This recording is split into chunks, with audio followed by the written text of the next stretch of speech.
दानव सागर मंथन के लिए उतावले हैं तो फिर हमें भी देर नहीं करनी चाहिए। पक्षीराज,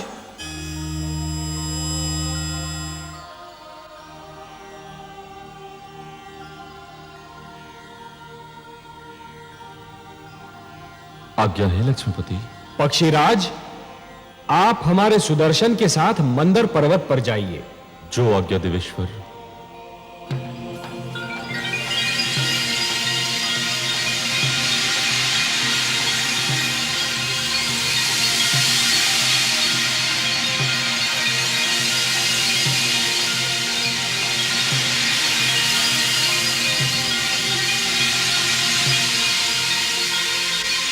हे सुदर्शन, आप पक्षीराज के साथ मंदर पर जाइए और मंदर पर्वत को जड़ से काट दीजिए। और हे पक्षीराज, मंदर के जड़ से कट जाने पर आप उसे हमारे पुष्पक से बांधकर सागर तट पर ले आइए और फिर हमारे अगले आदेश की प्रतीक्षा कीजिए। मैं आपके आदेश की प्रतीक्षा करूंगा देवेश्वर।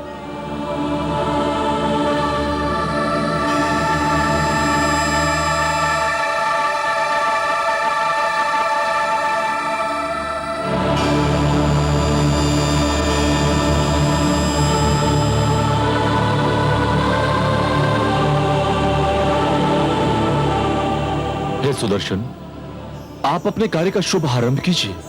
मैं पुष्पक लेकर लौटता हूं।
आपको अपना वचन याद है देवराज? आपने कहा था सागर मंथन से जो भी निकलेगा वो आपके और हमारे मध्य समानता से बांटा जाएगा। हमने यही निश्चित किया था दानवराज, और हम अब भी अपने वचन पर अडिग हैं। तो फिर ठीक है, सागर मंथन का शुभारंभ होगा। पक्षीराज जैसे ही मंदर पर्वत लेकर आएंगे, मंथन आरंभ कर दिया जाएगा।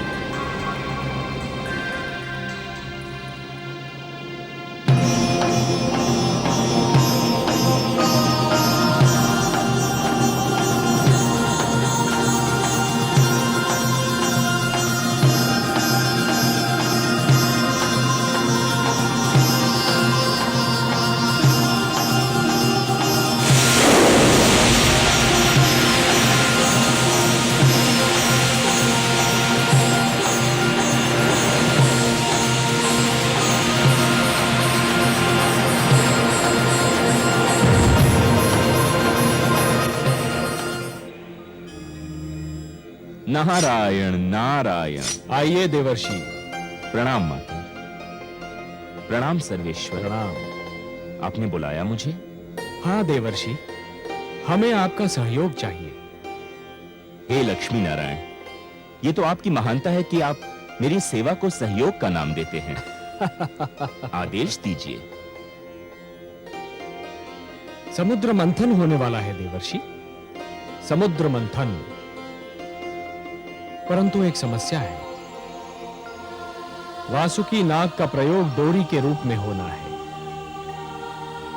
और मंथन के समय उसके मुख से ऐसी भयंकर अग्नि जैसी फुंकारें निकलेंगी कि जो पक्ष उसके मुख की ओर होगा वो झुलसकर मर जाएगा।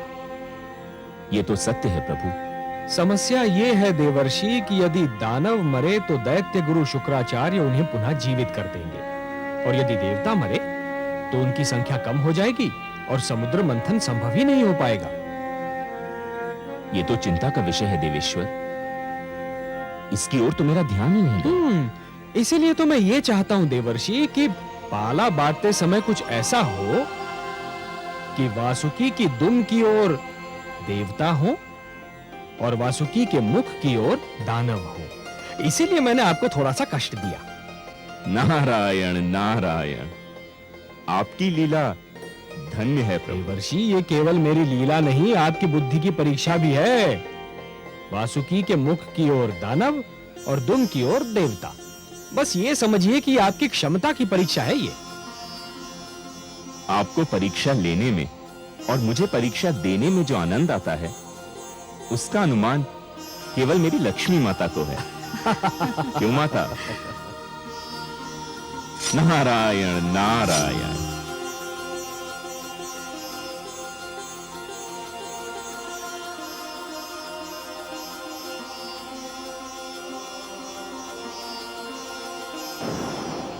नहीं देवराज, हम दुम का छोर पकड़ेंगे और तुम देवतागण मुख की ओर रहोगे। ये नहीं हो सकता। दानव पक्ष वासुकी के मुख का छोर पकड़ेगा और हम दुम की ओर रहेंगे। दानवराज ने जो कह दिया वही होगा। हमारे देवराज के निर्णय भी कोई नहीं बदल सकता। तो फिर समझ लो संधि समाप्त हो गई और समझौता भी टूट गया। नारायण नारायण। आइए देवर्षि, स्वागत है।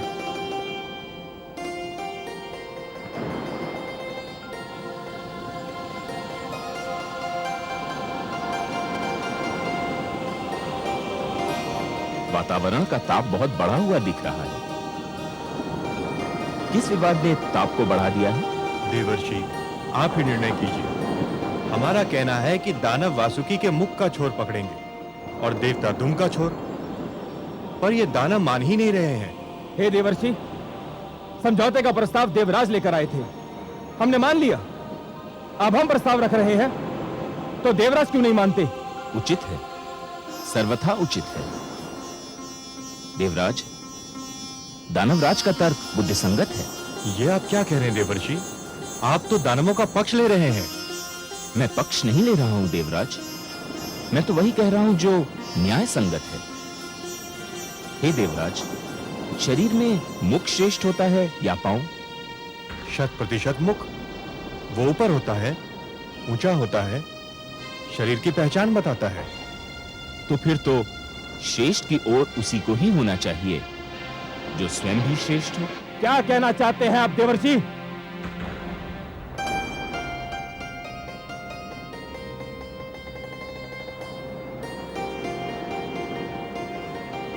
मैं ये कहना चाह रहा हूं दानवराज कि जिस प्रकार शरीर में मुख श्रेष्ठ होता है उसी प्रकार सृष्टि में देवता श्रेष्ठ हैं। इसलिए वासुकी के मुख की ओर तो देवताओं को ही होना चाहिए।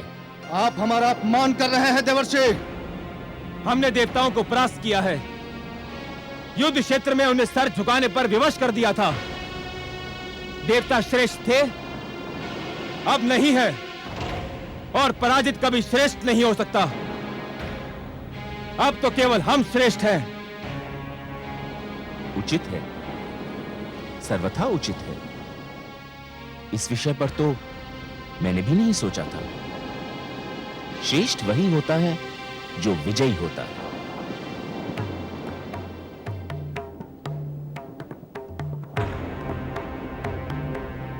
हे देवेंद्र, अब इस कटु सत्य को मान ही लीजिए कि विजयी होने के कारण दानव श्रेष्ठ हो चुके हैं।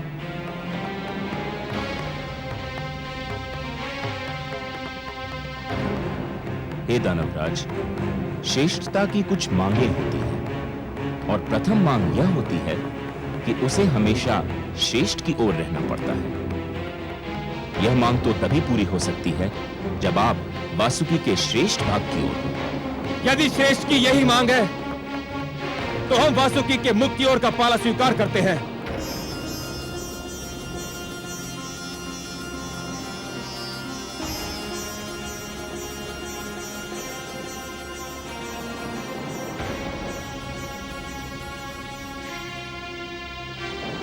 आप वास्तव में श्रेष्ठ हैं दानवराज।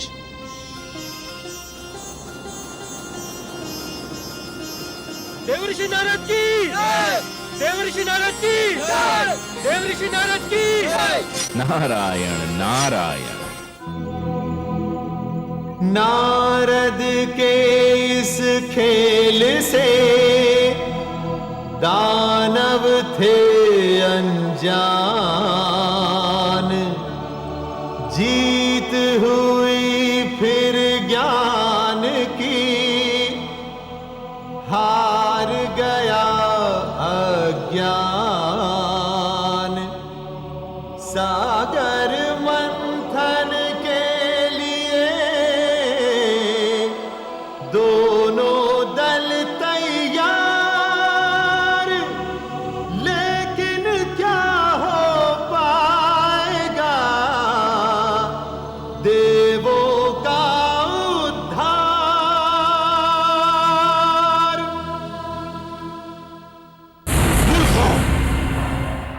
तुम जानते हो कि वासुकी के मुख की ओर रहने से क्या होगा? उसके मुख से ज्वाला के रूप में पुंकारें निकलेंगी और तुम सब झुलस कर रह जाओगे। देवता चतुर हैं और नारद उनसे भी अधिक चतुर। उन्होंने तुम्हें श्रेष्ठ कहकर तुम्हारी प्रशंसा कर दी और तुम उनके जाल में फंस कर रह गए।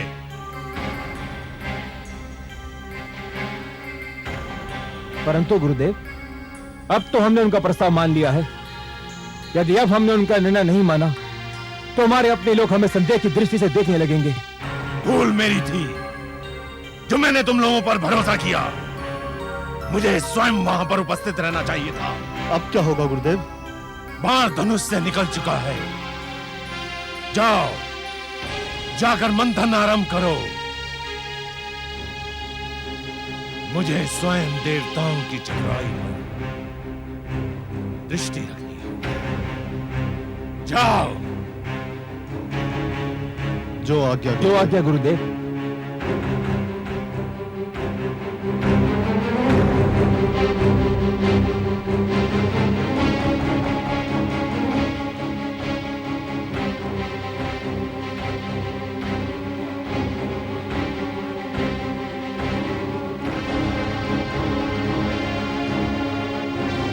सर्वानु,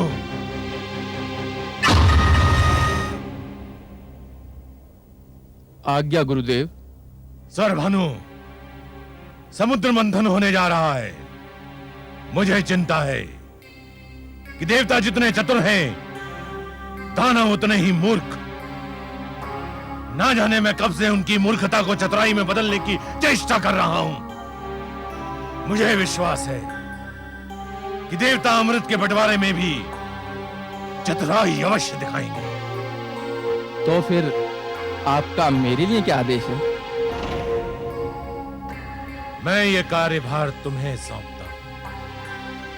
तुम ध्यान रखोगे कि अमृत के बंटवारे में कोई पक्षपात न हो। जितना अमृत देवताओं को मिले उतना ही दानवों को मिले। आप निश्चिंत रहिए गुरुदेव। मेरे होते हुए कोई असमानता नहीं हो सकती।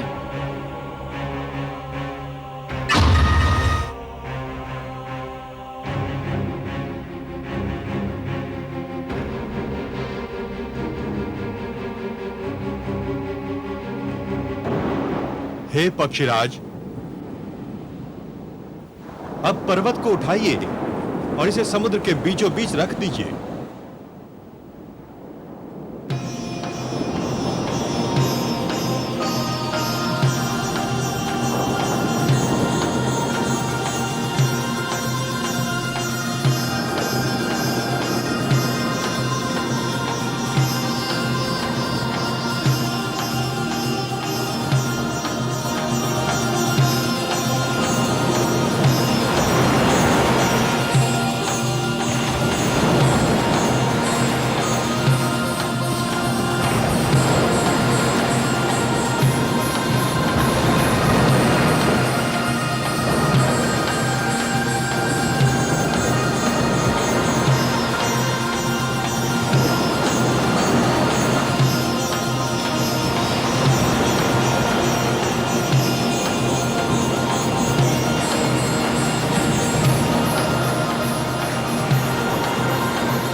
हे देवराज, अंदर समुद्र तल में टिक नहीं पा रहा।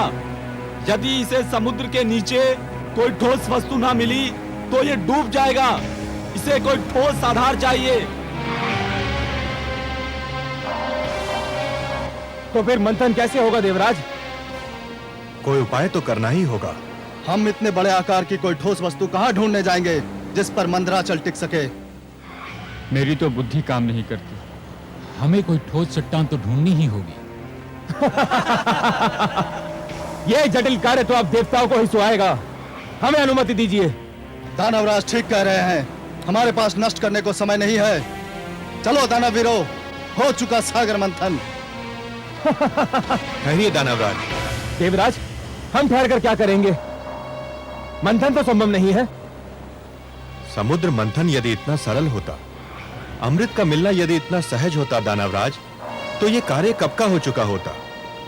परंतु जैसे नागमणि को प्राप्त करने के लिए जोखिम झेलना पड़ता है, वैसे अमृत प्राप्त करने के लिए कठिनाइयों से तो जूझना ही होगा। परंतु इस कठिनाई का तो कोई उपाय दिखाई नहीं देता। उपाय है।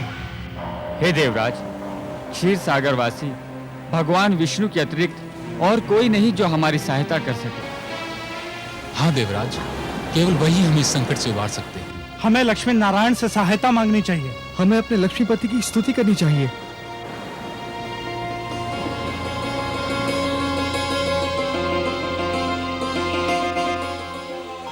ये धरती से पुकार उठ रही है।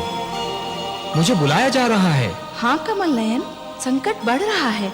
मंथन असंभव सा लगने लगा है। और यदि मंथन नहीं हुआ तो जीवन संकट में घिर जाएगा।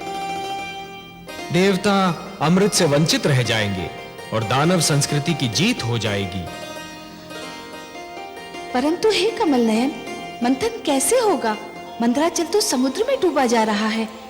उसे स्थिर करने के लिए कोई महान ठोस वस्तु मिलेगी कहां से भला? प्रिय, मैं धरती और जीवन का पालक हूं। धरती और जीवन की रक्षा करना मेरा कर्तव्य है। मैं मंदराचल को अपनी पीठ पर रोक लूंगा। आप मंदराचल को अपनी पीठ पर रोकेंगे? हाँ प्रिय, मैं कूर्म का रूप धारण करूंगा। यह मेरा कूर्मा अवतार होगा। दूसरा अवतार, मंदर पर्वत मेरी पीठ पर टिक जाएगा और फिर समुद्र मंथन में कोई कठिनाई ही नहीं होगी।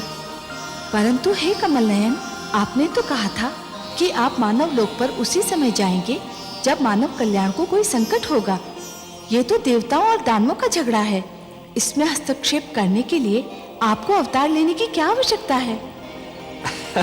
हे महादेवी, मैंने कहा ना कि यदि सागर मंथन नहीं हुआ तो दानव संस्कृति जीत जाएगी। और यदि दानव संस्कृति जीत गई तो सर्वप्रथम मानव संस्कृति को मिटा देगी। देवता उनके आगे नहीं टिक पा रहे तो मानव कहां से ठहरेगा? वो तो और भी दुर्बल है। और इसीलिए यह देवताओं और दानवों के झगड़े से अधिक मानव कल्याण का प्रश्न है। मुझे जाना ही होगा। और मैं, क्या मेरे भाग्य में फिर वियोग की घड़ियां लिखी हैं? प्रिय, वियोग के उपरांत जो मिलन होता है उसका आनंद ही कुछ और होता है। वियोग तो मिलन की मिठास बढ़ा देता है प्रिय। और फिर यह वियोग इतना लंबा नहीं होगा। हम शीघ्र फिर मिलेंगे और यह मिलन इतना सुंदर होगा प्रिय कि आप इसे कदापि नहीं भूल पाएंगी। मैं तो वियोग शब्द सुनते ही उदास हो गई थी, परंतु आपके सुंदर मुख से मिलन शब्द सुनते ही मैं आनंद विभोर हो उठी हूं। कैसा होगा अपना ये मिलन कमल नयन? इस बार आप मेरी भुजा में लीन अवश्य होंगी महादेवी, पर आपका जन्म सागर मंथन से होगा। समुद्र मंथन से जो अनमोल रत्न निकलेंगे उन्हीं के साथ आप भी निकलेंगी। हे महादेवी, अमृत और आप, यही दो तो इस सागर मंथन की सबसे सुंदर उपलब्धियां होंगी। आप प्रेम का प्रतीक हैं, ममता का स्वरूप है, और जीवन के लिए प्रेम और ममता अमृत से कम नहीं देवी। सत्य पूछिए तो प्रेम और ममता तो अमृत से भी कहीं अधिक सुंदर और महान है। अमृत तो केवल देवताओं के लिए होगा देवी, परंतु आप इस सागर मंथन की सबसे महानतम उपलब्धि होंगी, क्योंकि आप ही मानव कल्याण का सर्वश्रेष्ठ साधन बनेंगी।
मानव के हित में सदा लेते हैं अवतार। सागर मंथन का लिया नारायण ने भार।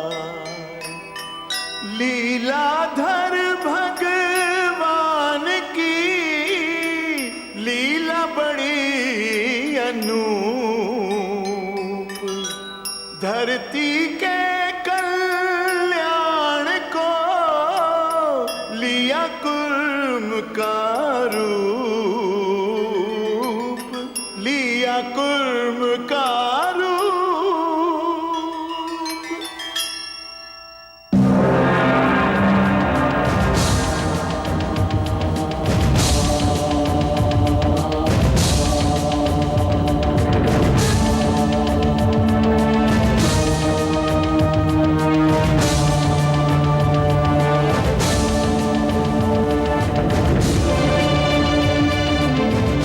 हे देवगण, तुमने मुझे पुकारा, मैं आ गया हूं।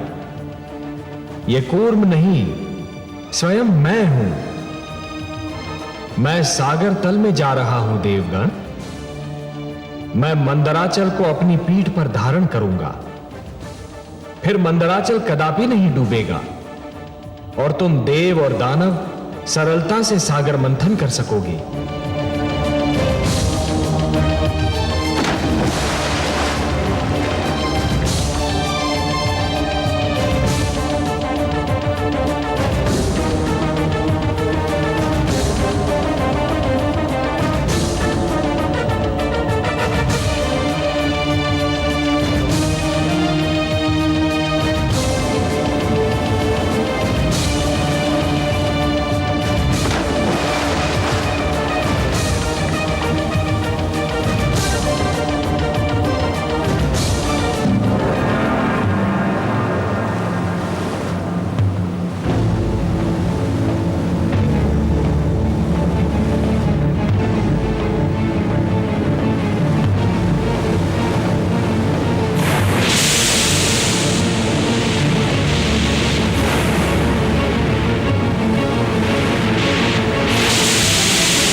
गुरुदेव, सागर मंथन से अमृत के स्थान पर विष निकल आया है। चारों ओर त्राई त्राई मची हुई है। देवता तो कहते थे कि सागर मंथन से जीवनदायक अमृत मिलेगा, परंतु सागर तो मृत्यु बांट रहा है गुरुदेव। इसी कारण हम वहां से भाग आए। ऐसे में सागर मंथन से क्या लाभ? हम अब सागर मंथन में भाग नहीं लेंगे।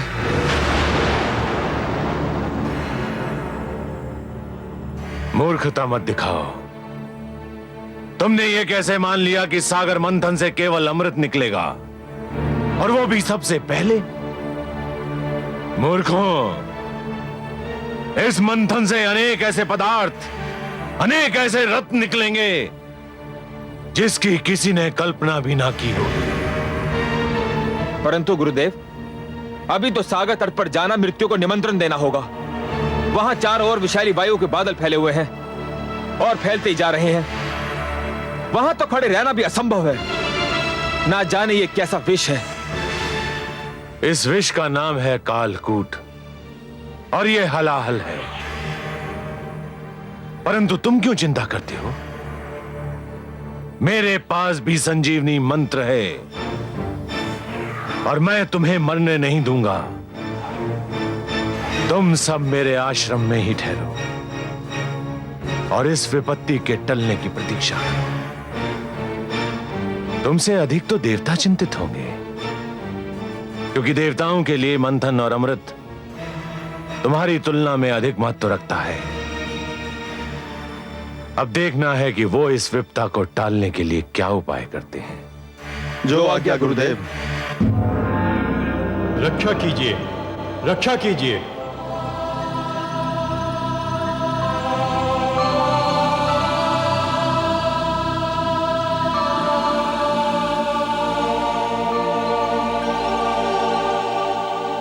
रक्षा कीजिए हे त्रिलोकीनाथ, आपकी सृष्टि संकट में है।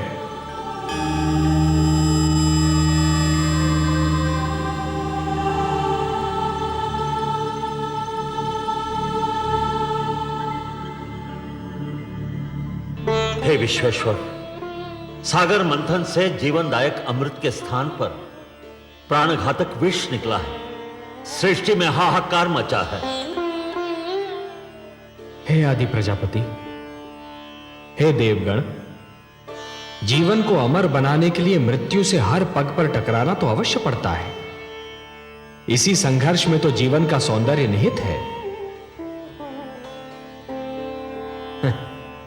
जब शिशु माता के गर्भ में होता है तो उसे हर क्षण मृत्यु से संघर्ष करना पड़ता है।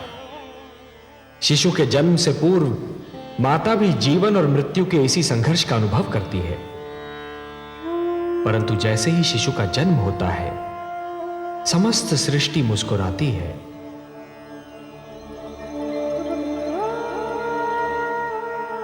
यदि अमृत की प्राप्ति इतनी सरल होती देवगण, तो जीवन और मृत्यु का यह संघर्ष और उसकी यह कथा कब की समाप्त हो चुकी होती। परंतु हे जगदीश्वर, समुद्र में यह विष आया कहां से? यह तो आदि प्रजापति श्री ब्रह्मा की संतान मानव का चमत्कार है। वो जिस वस्तु को भी अपने लिए उपयोगी नहीं समझता, उसे समुद्र की गहराइयों में फेंक देता है। वो ये नहीं सोचता कि जो वस्तु उसके लिए हानिकारक है, वो समुद्र के प्राणियों के लिए भी हानिकारक होगी। मैंने तो जल मनुष्य की आवश्यकताओं की पूर्ति के लिए बनाया था। सत्य कहा आपने हे ब्रह्मा। जल का तो अर्थ ही है जीवन, परंतु मनुष्य ने उसे व्यर्थ और हानिकारक वस्तुओं का भंडार बना दिया है। उसी प्रदूषण ने बढ़ते बढ़ते विष का रूप धारण कर लिया है। उसे एक न एक दिन समुद्र के गर्भ से बाहर तो आना ही था।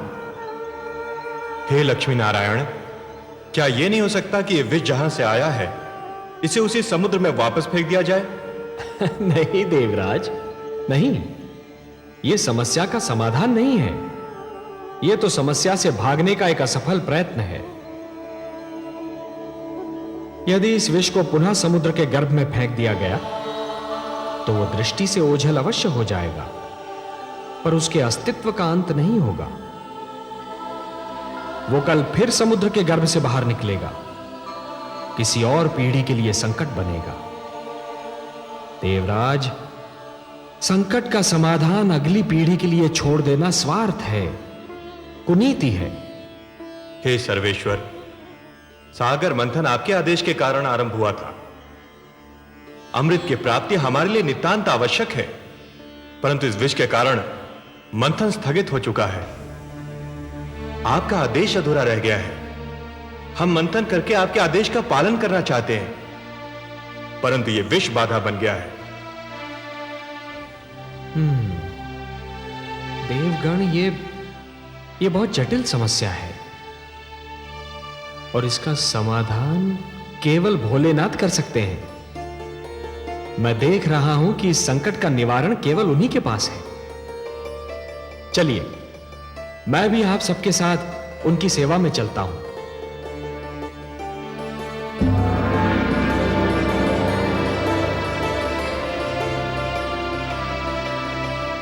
महादेव की जय हो।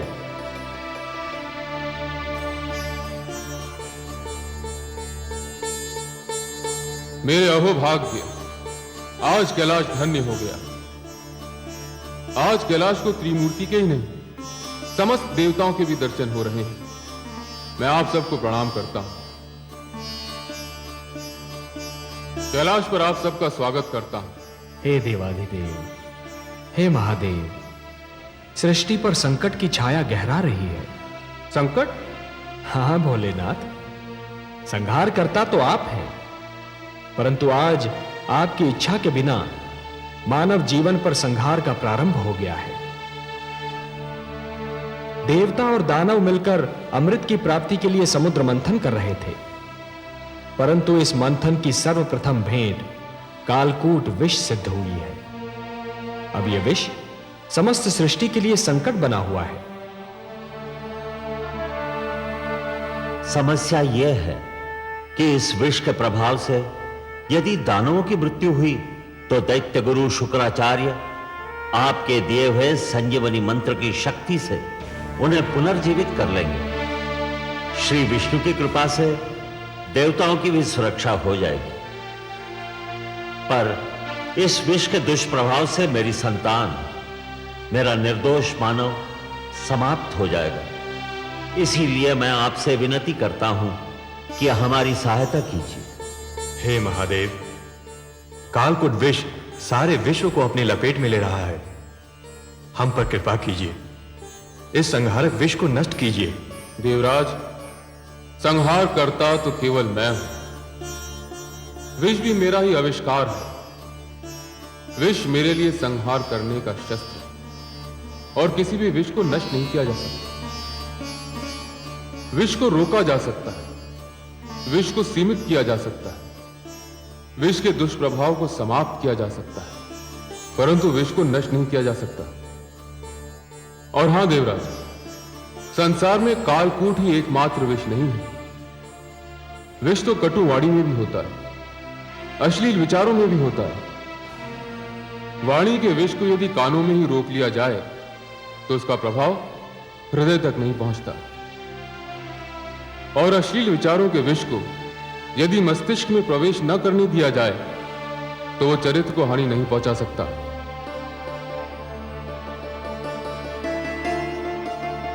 जहां अमृत होता है वहां विष का होना तो स्वाभाविक है, परंतु आप धन्य हैं भोलेनाथ, आप धन्य हैं। कालकूट विष का प्रभाव तो आपके सुंदर तर्क ने ही कम कर दिया। अब शेष समस्या का समाधान भी आप ही निकालेंगे।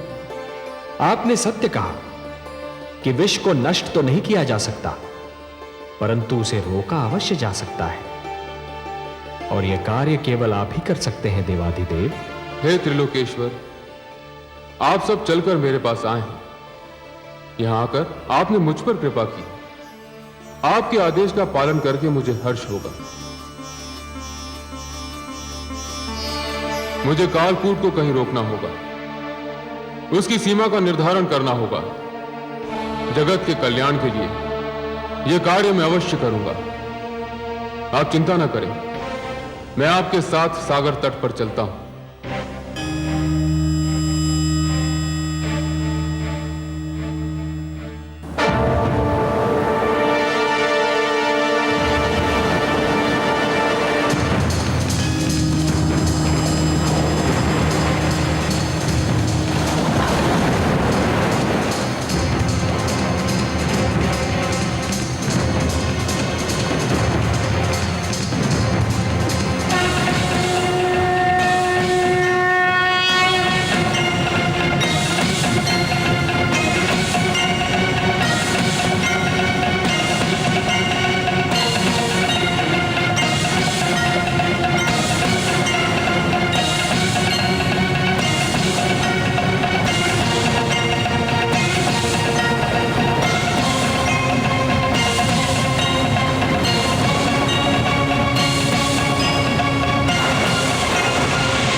हे महेश, हे महादेव, आज आपने कालकूट विष के प्रभाव से सारे संसार को बचा लिया। आपको कोटि कोटि धन्यवाद। आपने समस्त सृष्टि पर उपकार किया है महादेव। आज आपने महान त्याग और महानतम बलिदान का प्रदर्शन किया है। हे भोलेनाथ, आज से आप नीलकंठ हो गए और यह समस्त संसार इस नीलकंठ का सदैव आभार मानेगा। मैं स्वयं आपका ऋणी रहूंगा नीलकंठ, क्योंकि जिन लोगों की रक्षा मुझे करनी चाहिए थी, आज उन सब की रक्षा आपने की है। आज आपने समस्त संसार को यह ज्ञान दे दिया कि जिस प्रकार सूर्य बनने के लिए अग्नि बनना पड़ता है और अग्नि में जलना भी पड़ता है, उसी प्रकार शंकर बनने के लिए विष का प्राशन भी करना पड़ता है। और हे नीलकंठ, इस विष को आपने कंठ तक रोककर यह भी सिद्ध कर दिया कि विष चाहे जैसा भी हो, उसके प्रभाव को रोकना संभव है। इसलिए मैं स्वयं महाविष्णु आपको प्रणाम करता हूं।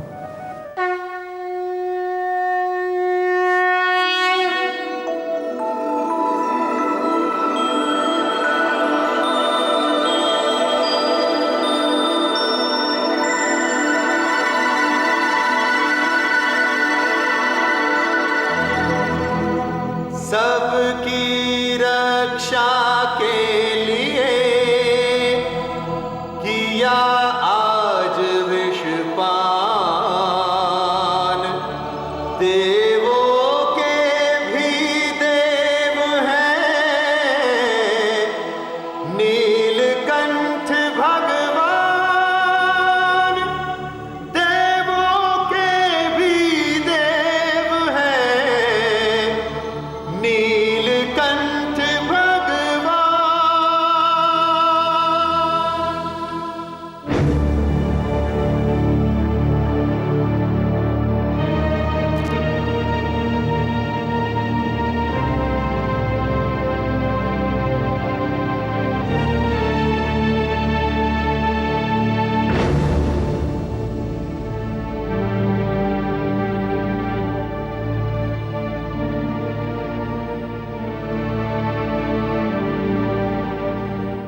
अभिवादन है दैत्य गुरु शुक्राचार्य। कालकूट का संकट टल गया। श्री शिव शंकर ने कृपा की और उसे अपने कंठ में रोक लिया। मैं जानता था इस संकट का निवारण केवल मेरे महादेव ही कर सकते हैं और वही करेंगे। जय भोलेनाथ। तो अपने शिष्यों को सागर तट पर चलने की आज्ञा दीजिए। रुका हुआ सागर मंथन पुनः आरंभ होना है। अवश्य देवराज, अवश्य। आप चलिए, मेरे शिष्य थोड़े समय में आपसे आ मिलेंगे। तो सागर तट पर पुनः भेंट होगी।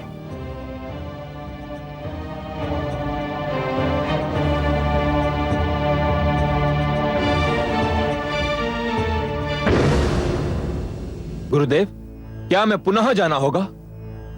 हाँ, न केवल जाना होगा बल्कि सागर मंथन में भाग भी लेना होगा।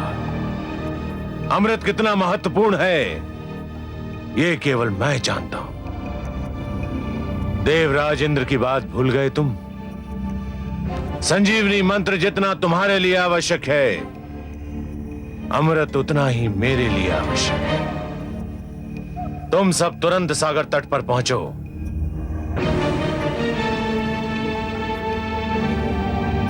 स्वर भानु, तुम मेरे शिष्यों के साथ जाओ और मेरे आदेश को ध्यान में रखकर उनकी हर क्रिया पर दृष्टि रखो। जो आज्ञा गुरुदेव।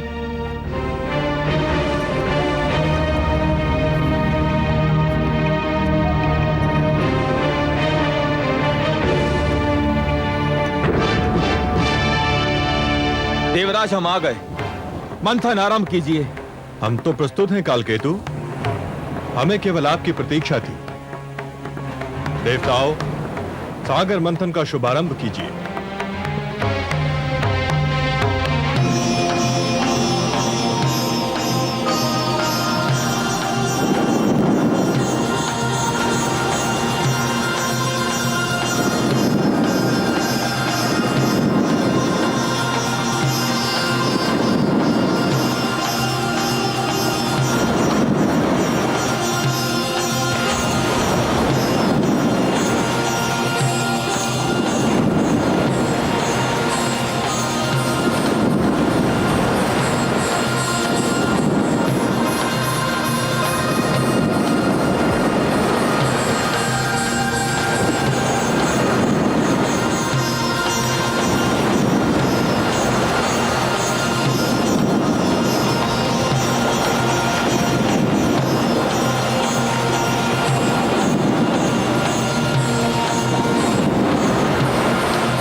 अरे ये तो एक नारी है।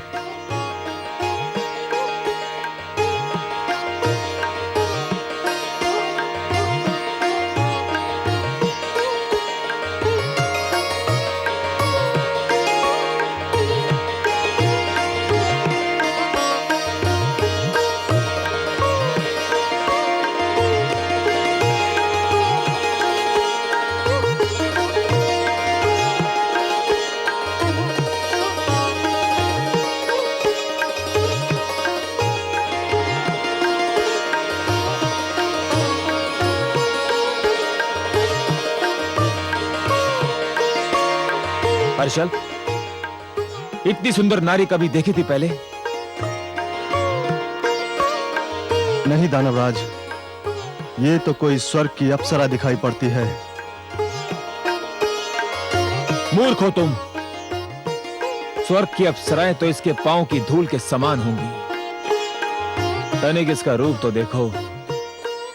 मुख है कि पूनम की रात्रि का चंद्रमा, आंखें हैं या मद की कटोरी, कपोल है कि लाल कमल के पुष्प, अधरों की लालिमा उषा को लजा रही है, कंधों पर काले केशों की घटा लहरा रही है, मुस्कुराती है तो हृदय पर बिजली गिराती है, चलती है तो पुष्पों से भरी डाली लचक जाती है। हर्षल, इसने तो मेरा मन विचलित कर दिया है। तो फिर आप घोषणा कर दीजिए महाराज कि इस सुंदरी पर केवल आपका ही अधिकार होगा। इस सुंदर नारी पर हमारा अधिकार है देवराज। कदापि नहीं। क्यों? निर्णय तो यही हुआ था, मंथन से जो भी वस्तु निकलेगी वो देवताओं और दानवों में आदि आदि बांट दी जाएगी। हाँ, यही निर्णय हुआ था, किंतु यह वस्तु नहीं है, प्राणी है, नारी है, स्त्री है। इसका विभाजन नहीं किया जा सकता। मैं कब कहता हूं कि इसका विभाजन किया जाए?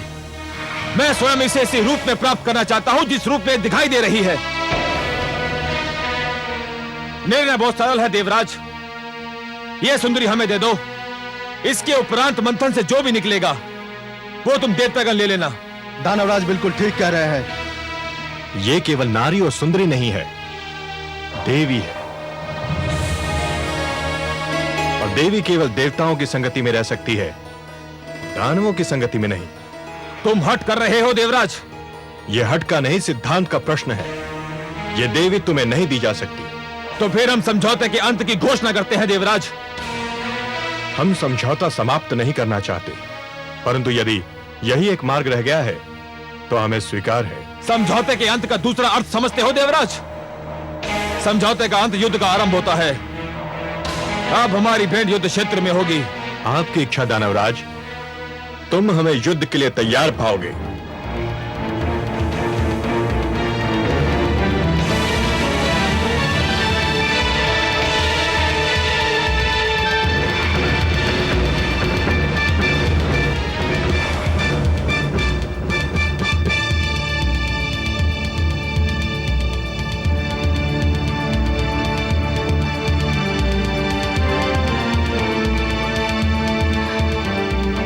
हे कमल नयन, हे पद्मनाभ, कहाँ हैं आप? मुझ विरह की मारी पर कृपा कीजिए। मेरी आंखें आपके दर्शन को तरस रही हैं। मेरी आत्मा आपको पुकार रही है। दर्शन दीजिए भगवान। मेरी आत्मा की पुकार सुन लीजिए।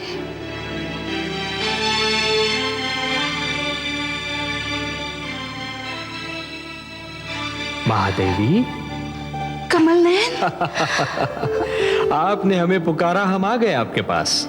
कमल नयन, आपने मुझे अपनी भुजाओं में ग्रहण करते समय कहा था कि इस बार हमारा मिलन बहुत ही मधुर होगा।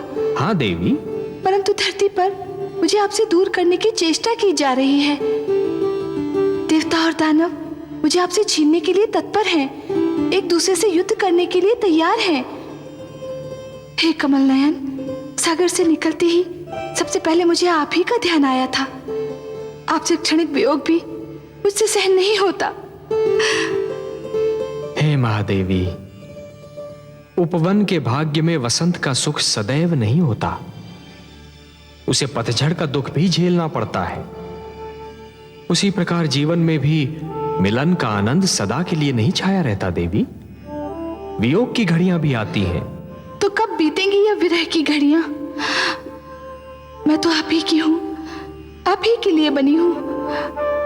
आपसे दूर रहने का विचार भी मुझसे सहन नहीं होता। हे महादेवी, इस बार आप मंथन में सागर पुत्री के रूप में जन्मी हैं, इसलिए आप धरती के नियमों के अधीन हैं। मैं इन नियमों को तोड़ नहीं सकता देवी। धरती के सारे प्राणियों की भांति आपके भाग्य विधाता भी ब्रह्मा है। आपके भाग्य में क्या लिखा है ये तो केवल वही बता सकते हैं। तो मैं ब्रह्मा जी के पास जाऊंगी, उनसे पूछूंगी कि मुझ पे ये अत्याचार क्यों किया जा रहा है, मुझे अपने नारायण से क्यों दूर किया जा रहा है।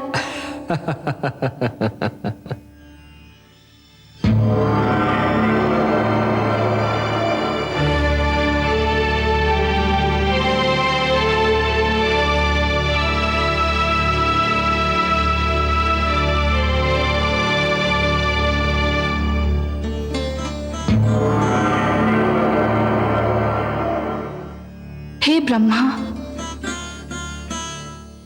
हे आदि प्रजापति, हे विधाता, मेरा जीवन कांटों की शैया बन गया है। विरह की अग्नि मेरे तन मन को फूंक रही है। हे विधाता, आप तो जानते ही हैं, मेरा मन नारायण के चरण कमल में वास करता है। उनकी भुजा ही मेरा घर है। उनके सुंदर मुख को निहारना मेरी पूजा है। उनसे दूर बीता एक पल मेरे लिए युग के समान है। फिर मुझे उनसे दूर क्यों किया जा रहा है? सागर तट पर मेरे लिए युद्ध की घोषणा कर दी गई है। आपके लिए युद्ध की घोषणा? हाँ विधाता, मेरे लिए युद्ध घोषित किया गया है। देवता और दानव मेरे लिए झगड़ रहे हैं।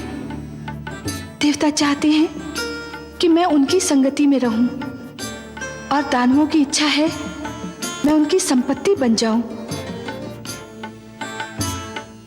हे विधाता, आपने मेरे भाग्य में क्या लिख दिया जो ये अत्याचार मुझ पर हो रहा है? हे देवी, अवश्य ही ये अत्याचार है, परंतु मैंने आप ही के लिए नहीं, हर नारी के लिए एक नियम बनाया है। वो नियम यह है कि नारी पर उसकी इच्छा जाने बिना कोई अपना अधिकार नहीं जमा सकता। पर वे जमा रहे हैं अधिकार। वे भ्रम में हैं, वे मेरे नियम को तोड़ रहे हैं। मैं ऐसा नहीं होने दूंगा। चलिए, मैं आपके साथ चलता हूं, उनका भ्रम दूर करता हूं।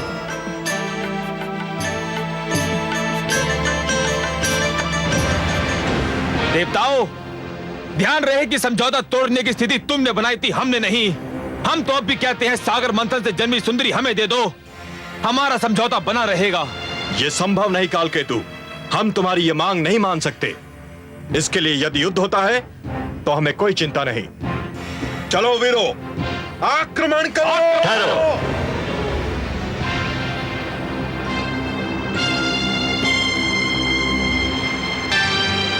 दोनों पक्ष इस नारी को प्राप्त करने के लिए झगड़ रहे हैं, पर किसी पक्ष ने इस नारी से यह पूछने का कष्ट किया कि स्वयं इसकी इच्छा क्या है? यह नारी की इच्छा का प्रश्न नहीं है ब्रह्मदेव, यह समझौते के सिद्धांत के आदर का प्रश्न है। नहीं, यह हर स्त्री के अधिकारों का प्रश्न है। अपने लिए किसी को स्वीकार या अस्वीकार करने का निर्णय केवल नारी कर सकती है। स्त्री कोई वस्तु नहीं जिसे बांट लिया जाए। समुद्र मंथन से निकली ये नारी मेरी सहोदरा है, मेरी बहन है।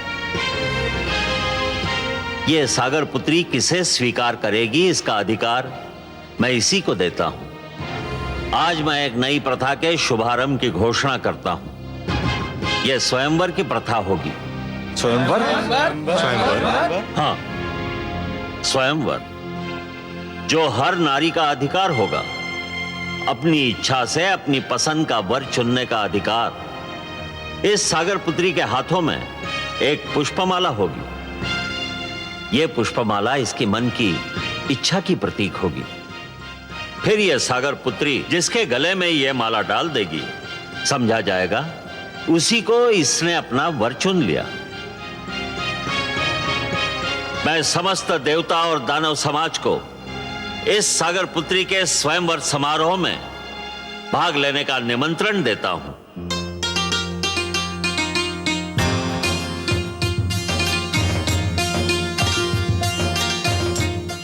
हर्षल, मैं व्याकुल हो रहा हूं। क्यों दानवराज?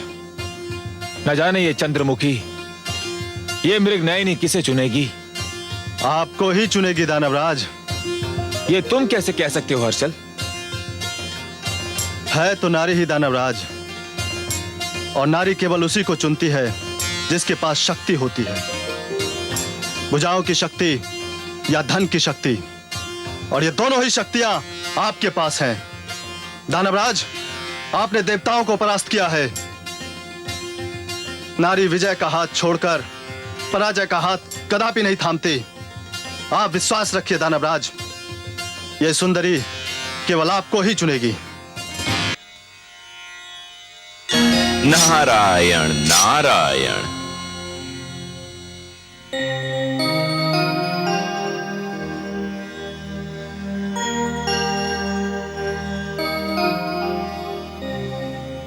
माते,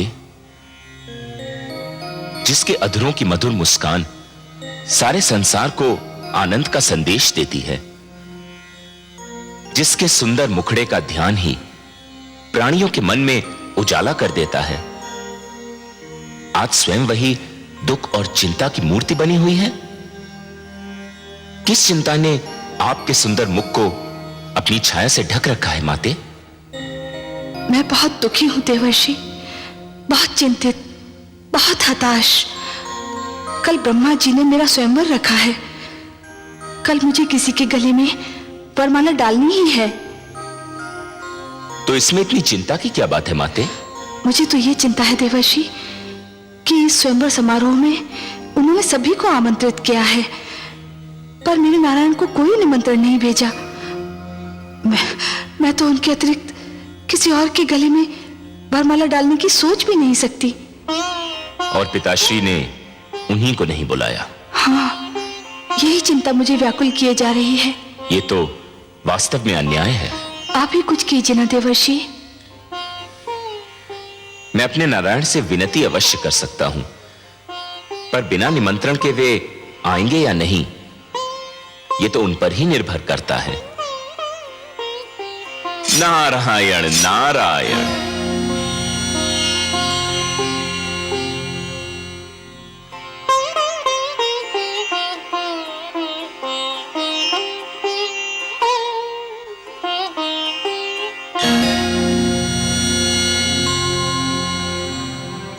वरुण देव, चंद्रदेव नहीं आए अभी तक? संध्या की बेला हो गई है, बस उदय होने ही वाले होंगे।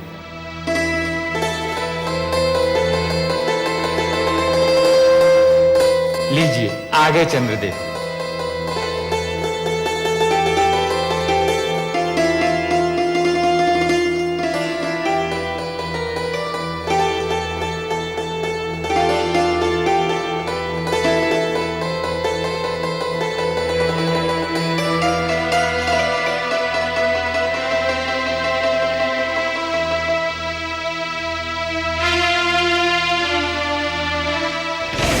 हे ब्रह्मा,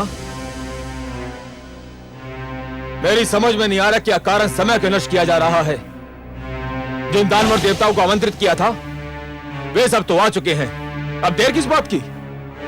स्वयंवर आरंभ कीजिए। हे अतिथिगण, आज सृष्टि में एक नई प्रथा की नींव डाली जाने वाली है, जिसका नाम स्वयंवर है।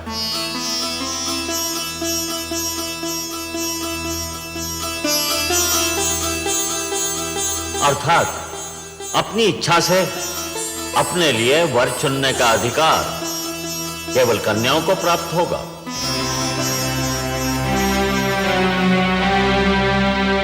सागर पुत्री के हाथों में जो पुष्पमाला है, इसे ये उसी के गले में डालेंगी जिसको ये अपने योग्य समझेंगी, जो इनका मन भावन होगा।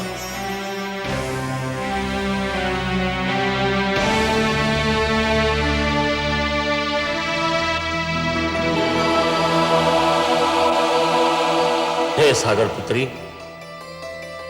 आपको ये माला यहां उपस्थित अतिथियों में से किसी एक के गले में डालनी ही होगी। और हे अतिथिगण, आप भी जान ले, सागर पुत्री के चुनाव को कोई चुनौती नहीं दे सकता।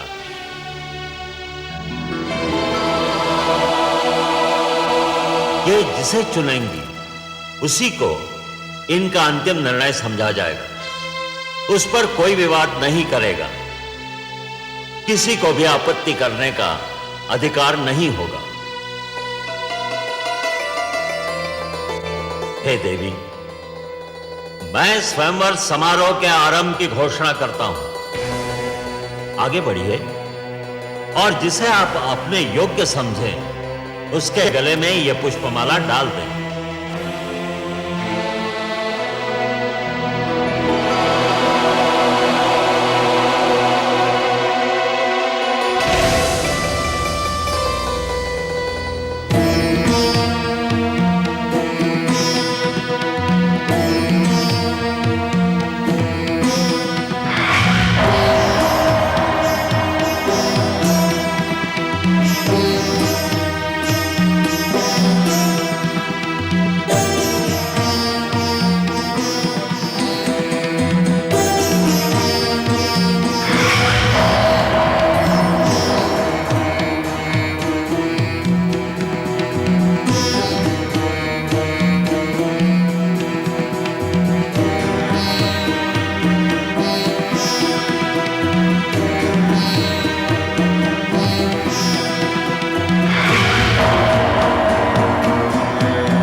मैं जानता था यही होगा।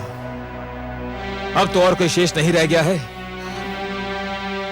सुंदरी, डाल दो ये पुष्पमाला मेरे गले में और सदा के लिए मेरी हो जाओ।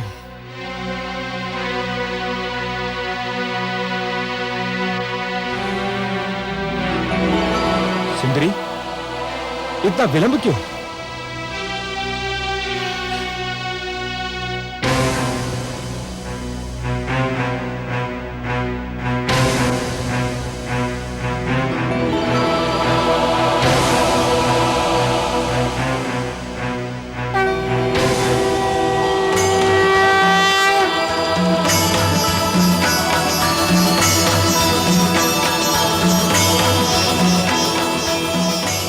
सुंदरी, इतना विलंब क्यों?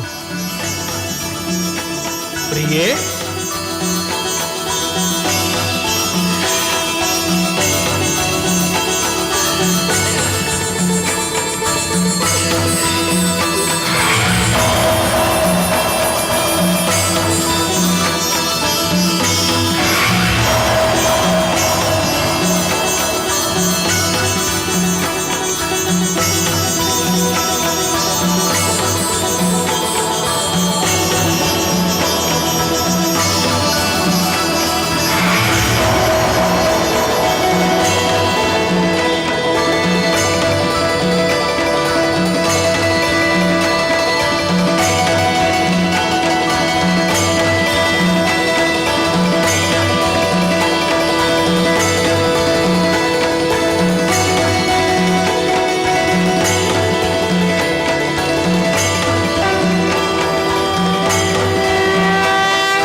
लक्ष्मी ने हरि वक्ष पर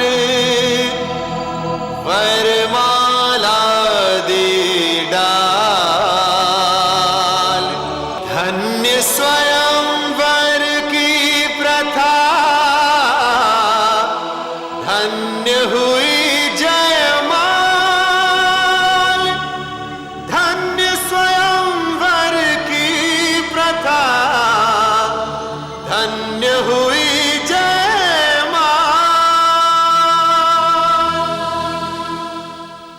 लक्ष्मी नारायण की लक्ष्मीपति की लक्ष्मी नारायण की लक्ष्मीपति की लक्ष्मी नारायण की लक्ष्मीपति की।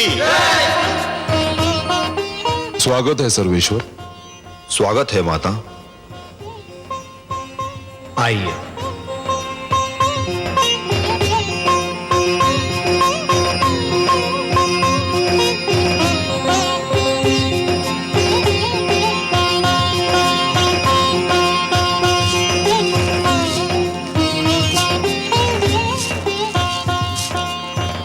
हमने आपसे कहा था ना महादेवी कि इस बार हमारा मिलन बहुत मधुर होगा। ऐसा जिसे आप कदापि नहीं भूल पाएंगी। कैसा लगा आपको ये मिलन? बहुत सुंदर, बहुत मधुर, अनुपम। किंतु हे कमल नयन, जब तक आप नहीं आए थे मेरे हृदय की गति रुकी जा रही थी। एक क्षण का भी और विलंब करते आप तो। विलंब क्यों करता देवी? आपका मन मुझे पुकार रहा था। जब भी कोई मुझे मन से पुकारता है तो मैं उसके पास जाने में एक क्षण का भी विलंब नहीं करता।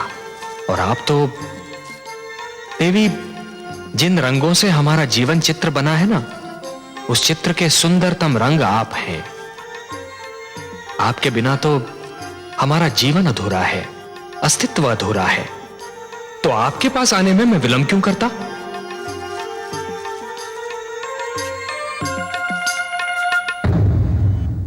मैं मां हूं, धरती मां।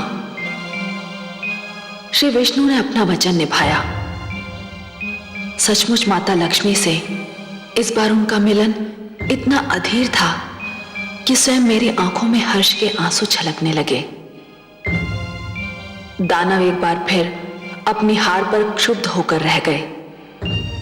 वे शायद इसके बाद मंथन पर भी तैयार न होते, पर दैत्य गुरु शुक्राचार्य अब अपने लिए अमृत पाने को इतना व्याकुल थे कि उन्होंने अपने दैत्य शिष्यों को सागर मंथन में सहयोग देने पर विवश कर दिया। मंथन फिर आरंभ हुआ। सागर ने अपने गर्भ में छिपे अनमोल कोष लुटा दिए। समुद्र की तह से कामधेनु निकली।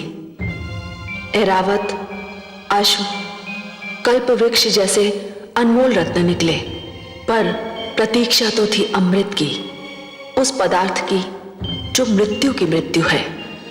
और फिर वो घड़ी आ ही गई।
चित्ररथ वो देखो।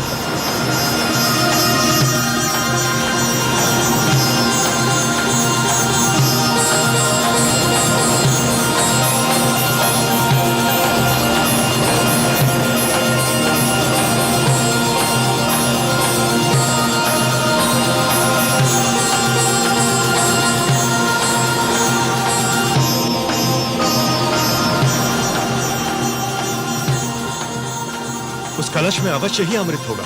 अमृत? अमृत?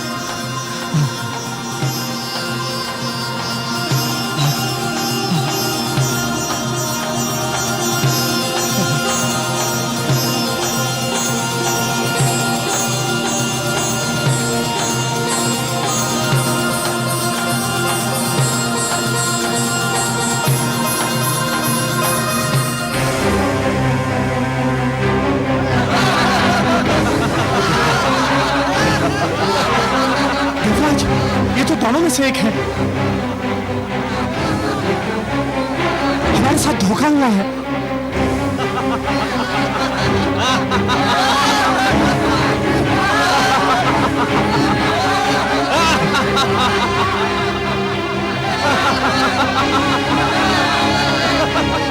देवराज, दानव तो अमृत लेकर भाग गए। अब तो संजीवनी मंत्र उनके गुरु के पास है और अमृत उनके हाथों में।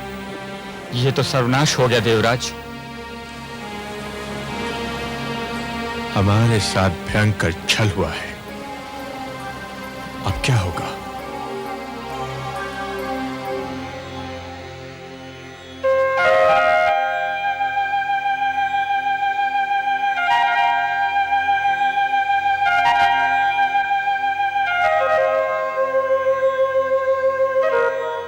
हे जगदीश्वर, ये तो अनर्थ हो गया। दानव अमृत कलश लेकर भाग गए। संजीवनी और अमृत दोनों की शक्ति पाकर तो वे समस्त सृष्टि का सर्वनाश कर डालेंगे। असंभव। यह असंभव है देवराज। यदि संसार पर दानव संस्कृति का राज हो गया तो सृष्टि की रचना का सारा उद्देश्य ही समाप्त हो जाएगा।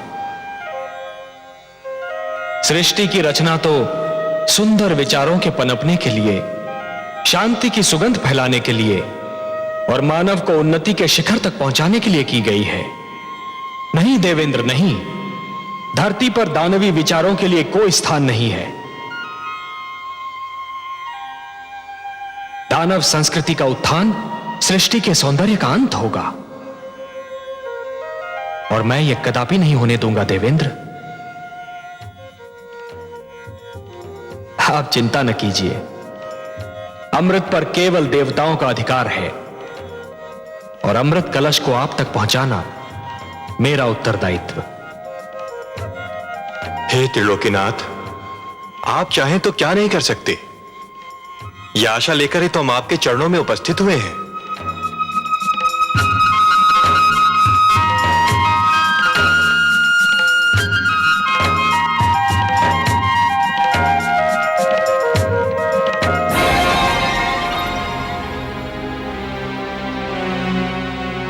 हे स्वर भानु, हम तुम्हारे आभारी हैं। आज तुम्हारे कारण देवताओं को ज्ञात हो गया कि यदि हम दानव छल पर उतर आए तो देवता हमारे आगे ठहर नहीं सकते। छल विद्या में हम दानव देवताओं से कहीं आगे हैं।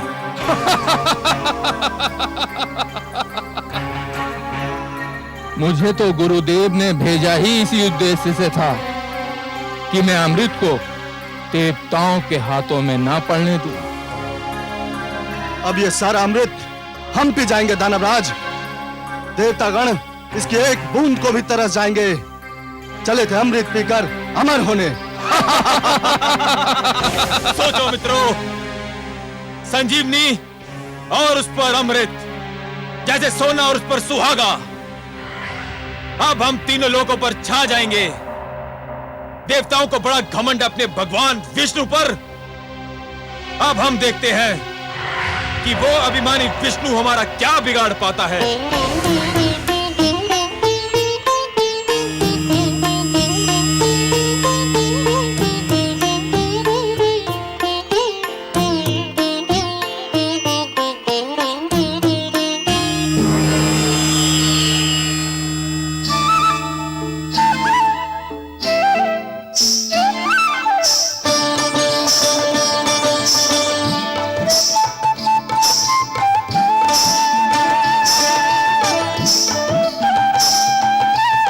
कलश स्वर भानु और अमृत का वितरण आरंभ करो।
हे सुंदरी, हे मृगलोचिनी, पुष्प की डाल से लचकते शरीर वाली, चूड़ियां बजाती, पायल झनकारती, हमारे मन पर बिजली गिराती, किस लोक की वासी हो तुम और क्या नाम है तुम्हारा? मेरा नाम मोहिनी है। मोहिनी नहीं, मन मोहिनी कहो। सुंदरी, तुमने तो पहली झलक में हमारे मन मोह लिए। मन करता है तुम्हारे चरणों में अपना तन मन बिछा दूं, तुम्हारी बलखाती काया पर पूरा दानव लोक लुटा दूं। इतने सुंदर स्वरूप से हमारे मन को छलने वाली तुम्हारे दर्शन पाकर हमारे नेत्र धन्य हो गए। यद्यपि तुम्हारा आना मेरे लिए सौभाग्य और गर्व की बात है, परंतु मेरे सभागार की शोभा बढ़ाने का उद्देश्य क्या है? मैंने सुना है कि तुम दानवों ने अमृत प्राप्त कर लिया है। तुम्हारे गुरु के पास संजीवनी मंत्र और तुम्हारे पास अमृत। अब तो कोई तुम्हारे सामने सिर उठा ही नहीं सकता। शक्तिशाली को कौन प्रणाम नहीं करता। इसलिए मैं तुम्हें इस दोहरी सफलता पर बधाई देने आ गई। ऐसे नहीं सुंदरी, ऐसे नहीं। फिर कैसे? हमें बधाई देना है तो तुम्हारे पांव में बंधी जिस पायल ने हमारे हृदय की धड़कनें तीव्र कर दी, उसी छम छम से हमें बधाई दो। तुम्हारी जिस बोली ने हमारे मन की वीणा के तारों को छेड़ दिया, उसी बोली द्वारा हमें बधाई दो। अपने सुंदर मुखड़े को दमका के, अपनी कंचन काया को लचका के हमें बधाई दो। तुम जैसे महाशक्तिमान की इच्छा पूरी न करूं, मुझ में ये साहस नहीं।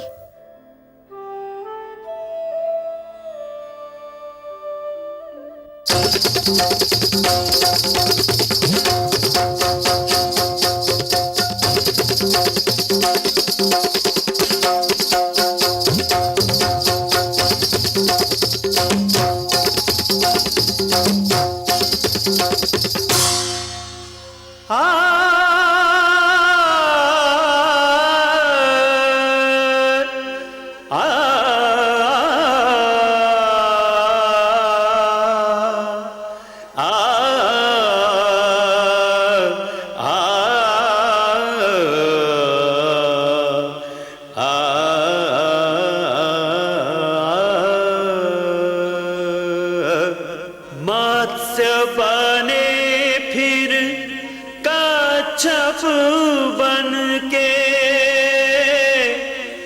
किया पाप संहार।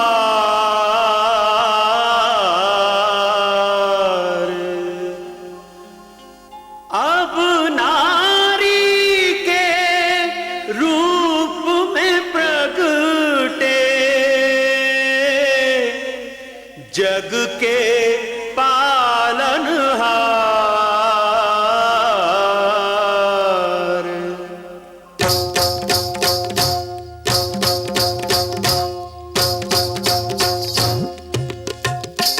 देखो आज लियो हरि रूप मोहनिया, आज लियो हरि रूप मोहनिया, जो इस जग को नाच नचाए, जो इस जग को नाच नचाए। देखो उस नटवर ने बांधी पैंजनिया, जनक जनन झुमक छनन, जनक जनन झुमक छनन। देखो आज लियो हरि रूप मोहनिया।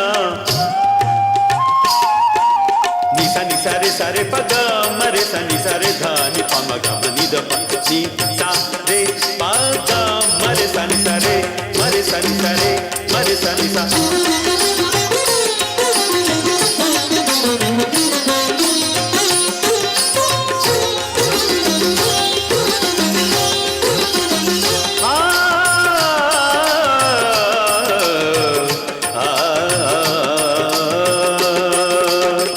कनकलता कामिनिया बन के दामिनी दम के,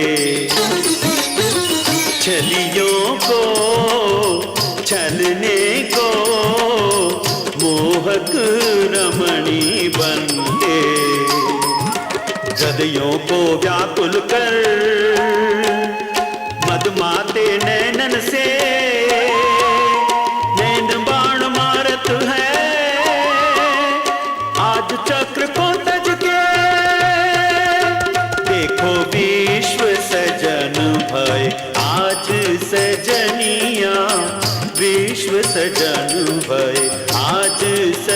जनिया, जो इस जग को नाच नचाए, जो इस जग को नाच नचाए। देखो उस नटवर ने बांधी पैंजनिया।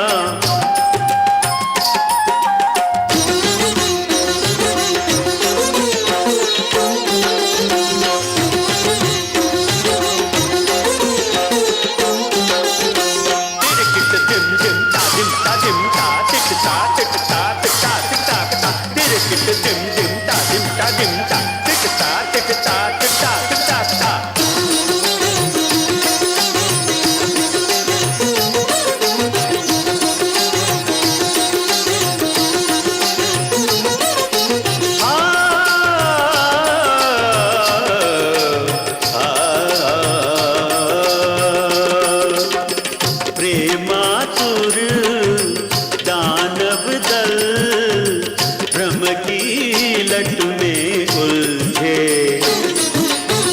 वश में कर दैत्यों को मन ही मन प्रभु हर्षे। यौवन की ज्वाला है, चितवन की हाला है, हर मन मत वाला है,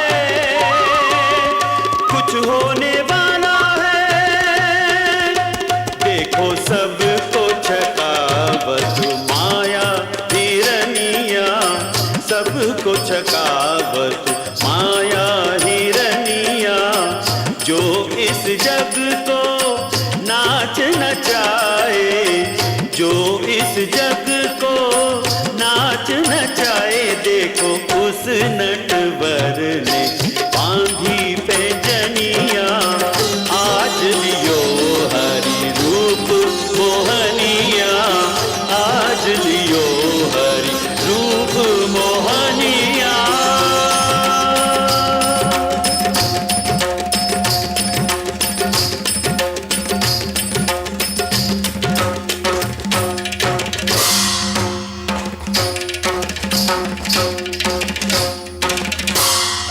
सुंदर, अति सुंदर, सुंदर। हे सुंदरी, अमृत पाकर हम बहुत प्रसन्न थे। तुम्हारा ये रूप, तुम्हारा ये छल बल, तुम्हारी ये मन को गुदगुदाती मुस्कान किसी अमृत से कम नहीं। यदि तुम ये अमृत हमें अपने हाथों से पिला दो तो इसकी मिठास और भी बढ़ जाएगी। तुम्हारे स्पर्श की मिठास अमृत में घुल जाएगी तो इसका स्वाद और भी बढ़ जाएगा। मैं आपकी आज्ञा कैसे टाल सकती हूँ दानवराज? परंतु क्या? हे दानवराज, जिस प्रकार धूप बिना छांव के महत्ता नहीं होती, दिन बिना रात्रि सुहानी नहीं लगती, उसी प्रकार आपकी सभा भी देवताओं बिना सूनी लग रही है। देवताओं बिना? भूल गए? सागर मंथन में वो आपके सहयोगी थे। परंतु वे हमारे शत्रु हैं, हम उनको क्यों बुलाएं? हे दानवराज, आप उन्हें इसलिए बुलाएं कि वे छोटे, आप महान हैं। वे अन्यायी हैं, आप न्यायप्रिय हैं। वे छलिए हैं, पर आप निश्चल है। न्याय कहता है कि इस अमृत पर उनका भी अधिकार है। निश्चलता कहती है कि आधा अमृत आप पिए और आधा वे। महानता कहती है कि छोटों को भुला देना भी छोटापन है।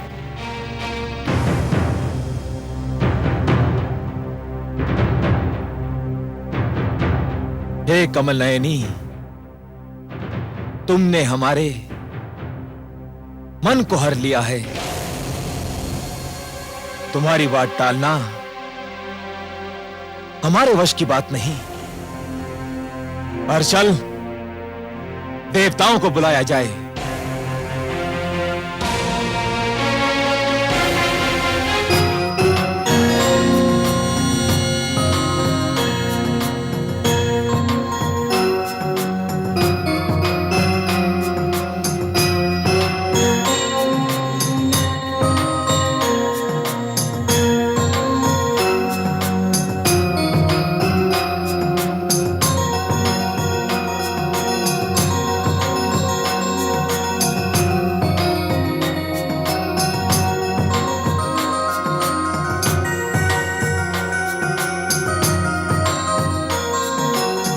हे सुंदरी, अमृत का वितरण आरंभ करो। हमसे और अधिक धीरज न धरा जाएगा। अतिथि सत्कार दानव लोक की परंपरा है। इस परंपरा को निभाने के लिए मैं पहले देवताओं को अमृत पान का अवसर दूंगी।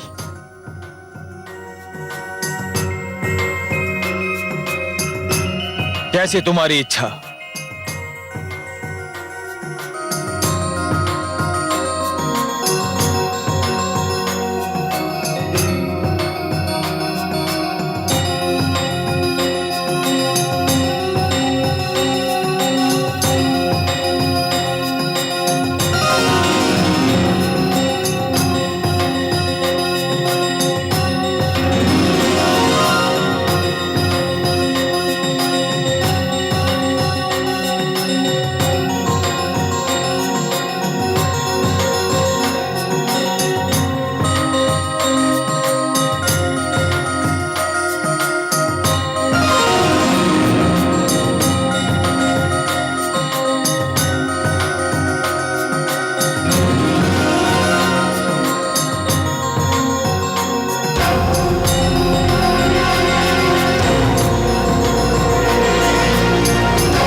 ये तो देवता के वेश में दानव सौरभानु है।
कलश तो रिक्त है।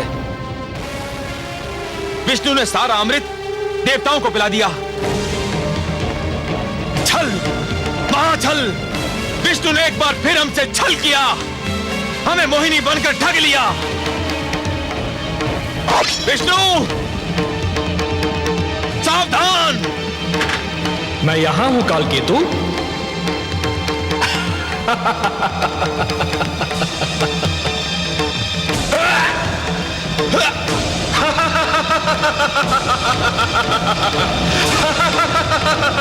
सावधान दानवराज, अब कुछ नहीं हो सकता। स्मरण है हम अमृतपान कर चुके हैं। अमृतपान, हम सभी अमर हैं। अब तुम, तुम्हारे शस्त्र और तुम्हारी सेना हमारा कुछ नहीं बिगाड़ सकते, कुछ भी नहीं बिगाड़ सकते कालकेतु।